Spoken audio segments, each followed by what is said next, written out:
solve the radiation problem. I don't know what it is now, but eventually we will. We, of course, have to stop using nuclear power. The genocidal technologies, genetically modified PHUDE, nuclear power, nuclear disaster, and vaccination, drugs, and environmental toxins are all solvable.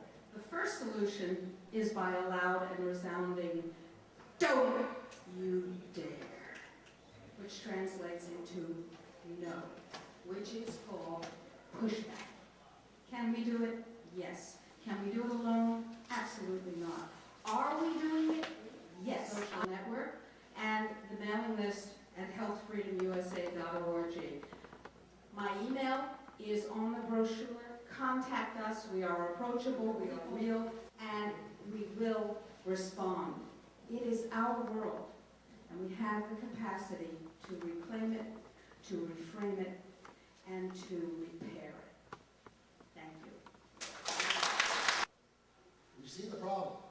As General Byrd has told us, this planet is being weaponized against human survival through a series of genocidal technologies. Those technologies are, as you said, nuclear power, GMO products, and the environmental toxins, and especially the vaccine and drug toxins. Let us not forget that the chief weapon being used against our children today is vaccination. Vaccination which guarantees, vaccination which guarantees a reduction in fertility. Remember we were told back in 2009, there is a swine flu pandemic about to happen. Government said, novel virus, pandemic potential. Government said, oh, it's just a change of strain. We don't have to really test the vaccines for safety. What happened? Why was there no pandemic? General Byrd says, the powers that think they be have tried to trigger a worldwide pandemic at least 3 times in the past 5 years. It didn't happen. Their science may be bad, but we think we know why it didn't happen in 2009. It didn't happen because people pushed back. That's called having a forked tongue when you talk about it. A forked tongue, yes, a reptile tongue perhaps. Maybe there's some reptile tongues in the moving circles. But anyway, why didn't it happen? It didn't happen because 3.5 million messages were sent to members of Congress, to members of the administration, and to state legislators and governors. And the message was simple: we will not take the vaccine. The government bought the entire output of 5 drug companies. Entire output of those 5 companies, $6.4 billion. Then, for good measure, it bought $500 million worth of squalene. Now, squalene, when you put it in a cosmetic, is a good ingredient. Squalene, when you eat it, is actually a nutrient. But squalene, when you inject it, it is, as the good doctor would tell us, Freund's complete solution, used to kill lab animals. Injected squalene is deadly. They were going to, and here was the plan, after they bought all this junk, the FDA then approved the junk, saying it's just a change of strain, no reason to test its safety. Then the CDC recommended the junk, and then various state governments started mandating the junk. But the people wouldn't take that. And through some very brave attorneys like Patty Finn and others, the mandates were stopped. And the population in general simply refused to cooperate with the plan. What was the plan? First responders were going to get the live virus vaccine, the first one that was done. They, of course, become infectious for at least 20 days. The first responders were going to be in the hospitals where people had impaired immune systems. Think of what was going to happen. Then the pandemic would start. And then, as Sebelius said in one of her testimonies before Congress, our own scientists wouldn't sign off on the use of squalene, so we could only use it if there's an emergency. Well, there would have been an emergency. Actually, there was a declared emergency. There would have been a real emergency if they had managed to trigger their pandemic, and we all would have been forced to take the vaccine, and they didn't have enough shots for us all, so they would have had to extend it by adding the squalene. And half the population would have been shot up with squalene and become good customers for Big Pharma thereafter, no doubt, for as long or as little as they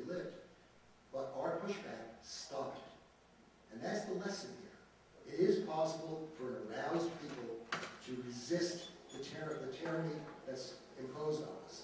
We need to do it by getting organized. There are many ways of being organized. The people in this conference this weekend have shown us a lot of those ways. We do it through social networking, through the internet, through speaking with people. We urge you to please make sure you're on the healthfreedomusa.org newsletter. There are several ways of getting on our newsletter, through the Free World Network, through Health Freedom USA. Same newsletter goes out a couple of times a week. We send out messages to people about important issues. We sometimes tell them about products that they can use that will help them.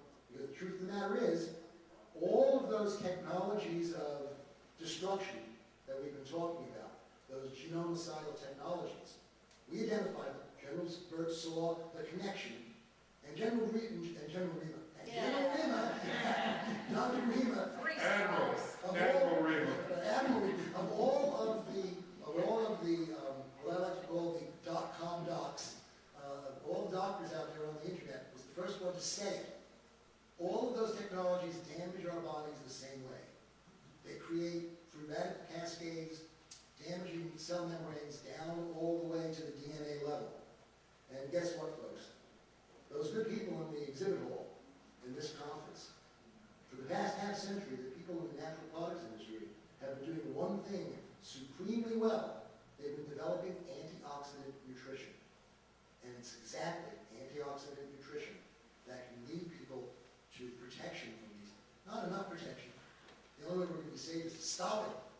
But in the meantime, make sure you take your resveratrol and your vitamin C, your selenium, and your vitamin E. You know what you need. So what do we need about pushback? Well, during this weekend, we've been talking to a lot of people, both people here at the Health Freedom Expo and people around the country who couldn't be here. We've been seeking their advice in the tradition of trying to come to some conclusions. Where do we go from here? On Friday, for example, we were talking with our friend Judge Andrew Napolitano and getting his advice on what we should do. And no, he wasn't here. No, we can speak to him. And we've come up with a declaration.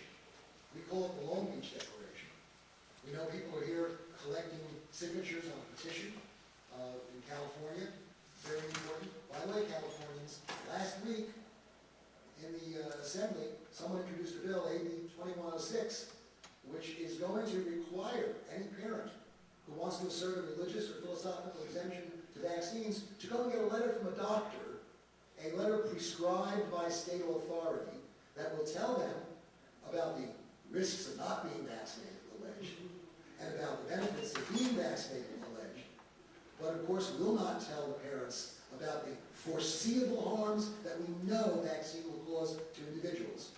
Harms that we have no redress for, because our right to redress for these foreseeable harms have been taken away from us by Congress. And instead, we are subjected to this uninsurable risk of vaccination. By the way, note, these genocidal technologies, two of them, nuclear power and vaccination, are uninsurable risks. No insurance company can find a premium high enough to clear the market. So no doctor, no parent, no nurse can get insurance for vaccine harm or for nuclear power. Why a declaration? Well, there's a tradition in the health freedom movement. Back in the year 2000, at the home of Dr. Warren Levin, certainly the dean of the holistic physicians, we came together, a group of people from around the country, and we issued what we call the Wilton Declaration, named after his hometown, Wilton, Connecticut, in which we called upon all people in the health freedom movement, all people in these special areas such as autism and organic food, raw milk, to unite. We proclaim the right to heal and be healed. In the year 2007, after the atrocity in Prince George's County, Maryland, where 1,500 kids were forcibly vaccinated, half of them revaccinated because the schools lost the records, by a judge who did not tell the parents they had a religious exemption, by a prosecutor who does not vaccinate his own children because it's too dangerous. After that atrocity, we met, a group of us from around the country, at the home of Lori Grace in Tiburon, California, and issued what we call the Tiburon Declaration. Well, here it is, 2012. They have not And so we're bringing together people at this event to sign on to what we call the Long Beach Declaration. It's one thing that can come out of this meeting, of this event, that will reverberate for years to come as those previous declarations have reverted. That's part of pushback too. There are a number of things we can do. We're not going to give up. We're going to litigate. We're going to talk to legislators. We're going to continue to push back. We're going to create the Friendly Food Co-op, the first international CSA. Dr. Rima is going to talk to you about how that's all going to come about. There are a series and levels of response to the threats to our families and our children. We're not going to give up on it. I think that having said that, I'm going to turn the microphone over to Dr. Weaponized, and I'm going to take the iPad and continue. All right, let me create a disaster here. By the way, one of the ways that Americans get antioxidants is through coffee. They also get a brew of toxins because coffee is grown with a huge number of wildly toxic agrochemicals, even organic coffee, because that's permitted and because people cheat. As part of our eco-demonstration project in Panama, we have decided to teach coffee farmers how they can grow coffee totally chemically free. And the result is our Valley of the Moon coffee. This is our first cup of our new crop, and it is stunning, spectacular. The coffee that you acquire helps Health Freedom. It's Health Freedom's own coffee, and let me tell you, it is delicious. Is what counts. And the message is literally life-saving. You've heard from General Burt, you've heard from Council Ralph, and everything they say, you know in your heart to be true. You know it, or you wouldn't be here. You know it, or you wouldn't be concerned. You're not deaf. You're not numbed. I presume you do not brush your teeth with fluoride, and I hope you have a reverse osmosis filter on your water supply at home. Now, you will notice the face page for our fully functioning social network. It's called freeworldnetwork.org. It's a Facebook, as Ralph said, without NSA, CIA, and other three initial organisms controlling it. It's ours. It's Health Freedom's social network, and it only works if you go there and you bring your friends there and you use its features and you set up its forums and you talk on it and you go to Freedom Flash. Freedom Flash is the Health Freedom Drudge Report. You need to go there. You need to go there often. Why? Well, look at our name up there. Natural Solutions Foundation. Solutions is our middle name. Quite literally. What we do is identify problems, and then we find the most basic causal level solutions, the tipping point solutions. Let's face it, the other side, the side that wants to kill 90% of us by their own statements, has all the money in the world that they need, because if they don't have enough, their friends print it. We don't have a printing press, and we don't have friends like that. Their friends are behaving as our enemies. So, we find the tipping point solutions, and then we implement them. Let me tell you about a few of them. One of the things, of course, that we've done is create a system where it's easy for you to push back. Those 3.5 million emails, they all came about because 3.5 million people clicked submit. They want us to submit. We submit our demands. Quite a different thing. And our demands, when we submit them in enough volume and with enough precisions, cause the other side to step back. They come back, but each time we're stronger. So the action of the action items is incredibly important for you to take and disseminate. Because it's a numbers game. They have the money, we have the numbers. There's 1% of them or less, there's 99% of us or more, and it's our planet. They believe that we have no right to exist because, as a head of state who was my patient told me, we are consuming, we the useless eaters are consuming their non-renewable natural resources. And I said to her, did it ever occur to you that you are consuming our non-renewable natural resources? And so help me. She said, that's interesting.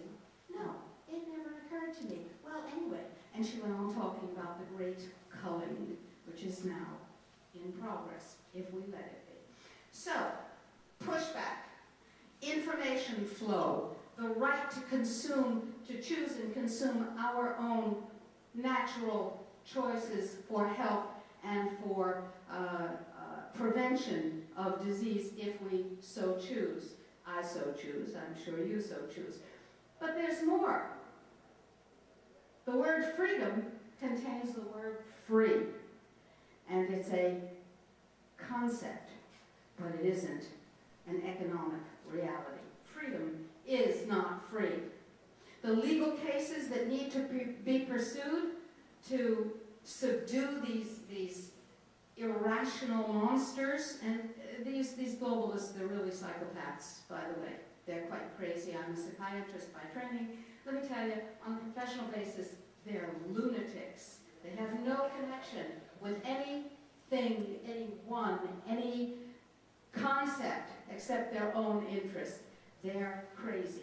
They ride around in fancy cars and they fly in private jets and they wear really expensive clothes and they're crazy as bedbugs. So, we need legal assaults on them. When we have taken the legal steps driven by Counsel Ralph and other health freedom lawyers, we make strides that change the playing field. We don't win every time, but we win often because we have very smart people on our side doing very clever things. That costs money, lots of money. Other things that we do cost money, communications cost money, and so on. So we need donations and we need funding, but that's not the only thing that we need money for.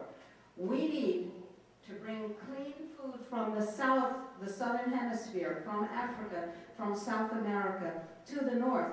If the people in the north who cannot or will not move to the southern hemisphere to get away from many things, the police state, radiation, GMOs, take your pick.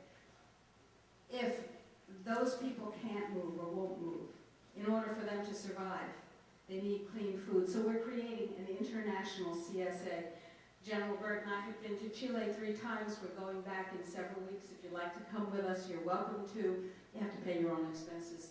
And we'll be meeting with more producers of clean, sustainable food. We'll be setting up a zero-emissions farm in Chile to work with the farms that are in Benin and Nigeria and Kenya, places where the land has not been sprayed and where the air is not being sprayed very much and where the water is clean.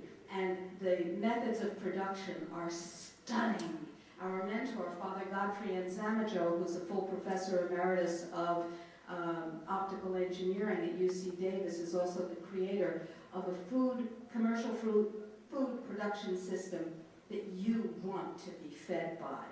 Now, that's not a free enterprise to begin and to maintain. We will have members in our CSA, and we hope you'll be among them.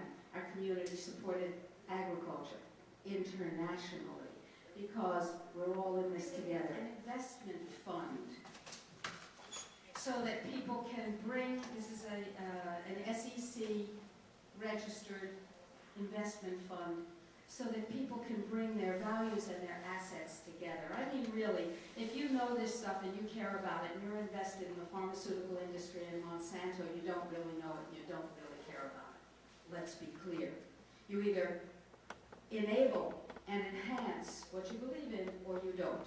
And there are profits to be made, legitimate, excellent profits to be made in bringing your assets and your values together. We call it the Fund for Natural Solutions, and we have a growing portfolio of extraordinary opportunities, economic opportunities, but tipping point technologies. Let me give you an example of one of them.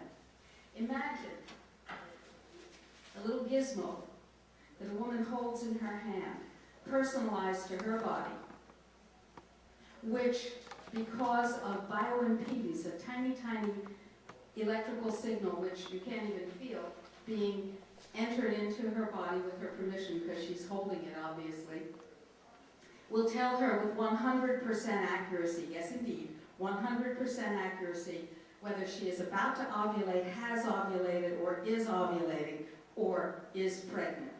She now owns her reproductive life, and no one can take it from her. She can make any choice she wants. She can get pregnant, she cannot get pregnant, she can do whatever she wants because she now has the technology in that little cigarette pack size gizmo to control her reproductive life, and nobody has the right to get in the way of it.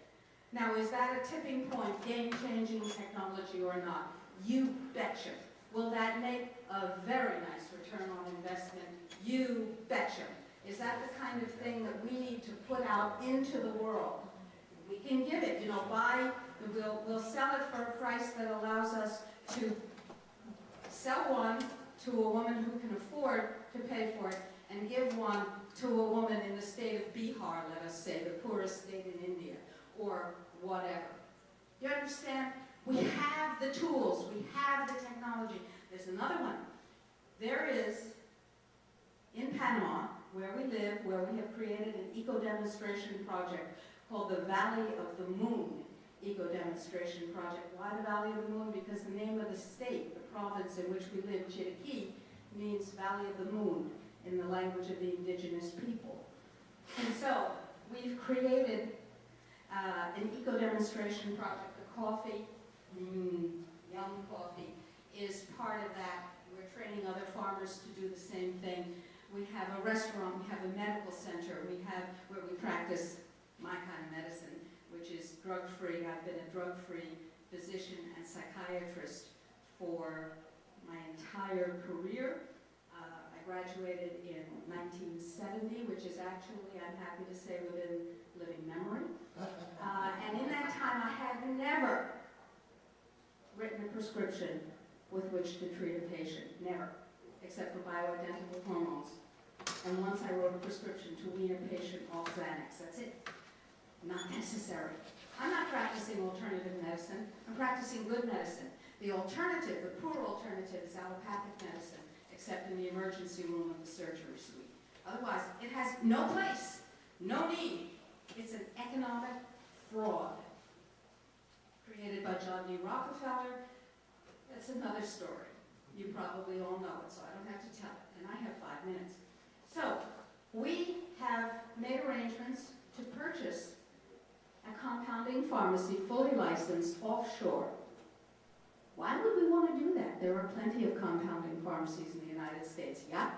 And the FDA is on a rampage against them and their products and against you, knowing what a compounding pharmacy can do for you. So, through something called the Compassionate Use Law, which every developed country in the world has. I can't promise that Sudan has it, but virtually every country in the world has compassionate use law. General Stubblebine had a career of great luster. He's a 2-star general, retired as the commanding general of the U.S. Army Intelligence and Security Command, and then spent the intervening years not knowing me.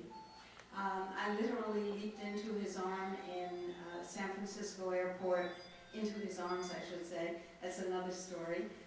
On April 28th, 1991. We realized that we had a mission, and we are fulfilling that mission. And you're here today as part of the dissemination of information and the call to action that goes along with that mission. The mission's very simple. Maybe he'll tell you about it. General Stubblebine, also known as General Burt, will speak solutions and the options that we have to literally derail the globalist genocidal agenda and instead put in place the planetary vision, not agenda, but vision that belongs to all of us and that empowers all of us. Well, good morning. Good morning. It's a good way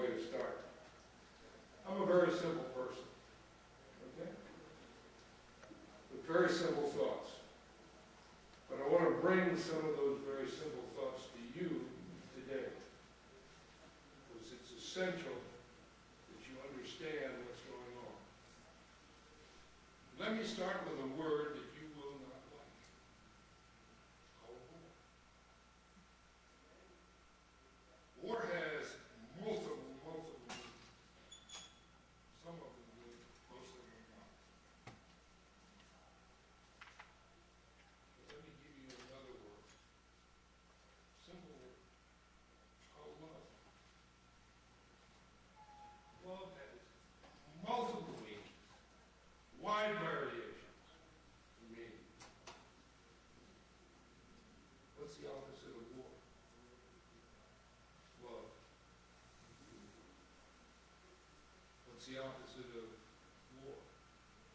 Peace. I want to talk to you today, and why I'm opening with that word, war, is because a war has been declared against you and yours, and many of us are not even aware of it, not even close to thinking about it. The war is designed to eliminate 90% of the world's population. 90% were called useless eaters. Now, do you consider yourself a useless eater? Boy, I don't. I'm not a useless eater. I love to eat. Useless or a useless eater, right? I'm not useless either. Got it. Well, 90% of us are supposed to be eliminated from this earth. And they've already started. Let me ask you a crazy question. What are the radiation levels where you are? What are the radiation levels of the food that you're eating? Of the water that you're drinking? Of the atmosphere that you're breathing? Depends on where you are. But I tell you what, most of them are not good.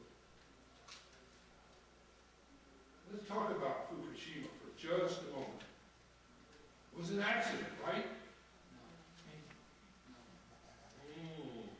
Yeah. The fact that for 4 days prior to Fukushima, HAARP, familiar with HAARP? High frequency active oral research program? Research. Series of huge arrays of antennas. Huge arrays. I don't know whether you've ever seen any of them, but if you have, you say, holy mackerel, what's that? Yeah, well, and they're all around the world. For 4 days, HAARP was beaming 1.5 billion kilowatts per hour. Directed, bounced off the ionosphere, directed at Fukushima, the area of Fukushima.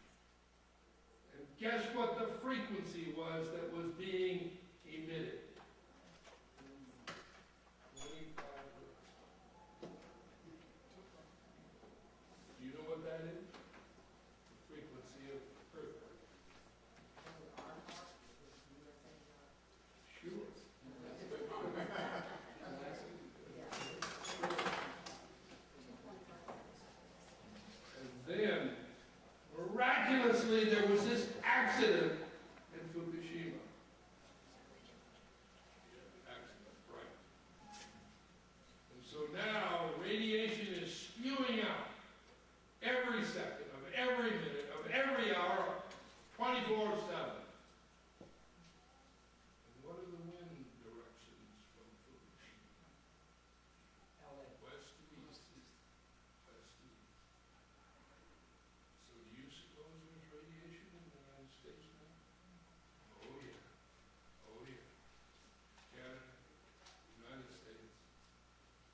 melatonin or strontium or whatever do you need in your body before you're dead?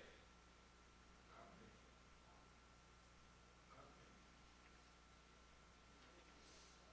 War has been declared on you and yours. And if that's not bad enough, what about the chemtrails? You know what chemtrails are? Aluminum, beryllium. How much aluminum do you need in your body? Oh, like vitamin C. Yeah, right. Come on already. Huh? Yeah, right. Like that. So, here are the chemtrails that are crisscrossing. As a matter of fact, I was in LA recently. I looked out the window. I couldn't believe it. Here was the entire sky going from this direction, then they were going this direction, and then there were two planes, one going in that way, one going in this way, laying them down as I watched. I said, wow, I think I ought to get out of LA. I think I ought to get out of the United States, which is why we're in that. Exactly why Raymond and I are in that. It's called the doldrums. Winds in the north, west to the east, winds in the south, which east to the west. What happens in the middle? Nothing. 4 years ago. 4 years ago. We left when habeas corpus went out the window. President Bush says, oh, habeas corpus, we don't need that. Boom! Out the window it went. Whoa, there's all your protection.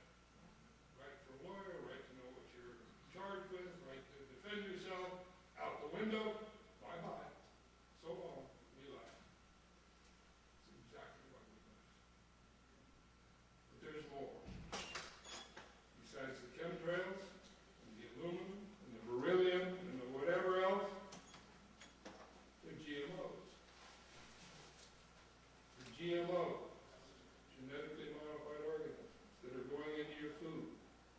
And it is illegal in the United States to put the fact that there's a GMO in that food. It's also against the law, illegal, to say that there are no GMOs in it.